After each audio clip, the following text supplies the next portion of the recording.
தமிழன் டிஜே. என்ன 18 பட்டி வந்தாச்சாப்பா? அப்புறம் பரமசம் வரல, ராமசாமி வரல, 5 பேர் விட்டு போச்சு, 4 பேர் விட்டு போச்சுங்கிற பேச்சே இருக்கப்படாது. ஏன்னா எனக்கு இது மாதிரி ஆயிரக்கணக்கான பஞ்சாயத்து இருக்கு. ஒரு மனுஷன் ஒரு தடவை வந்தாச்சுன்னா அப்படியே கப்புனு யூஸ் பண்ணிக்கணும், புரியுதா? பாரதேசி பண்ணாட உள்ள வந்து சொன்னது செய்யல.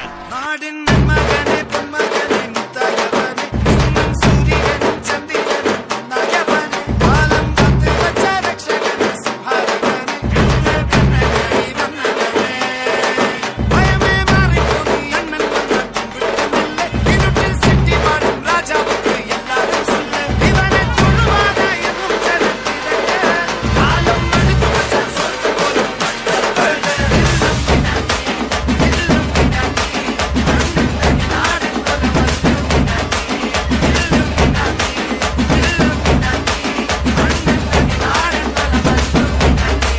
தமிழன் டிஜே.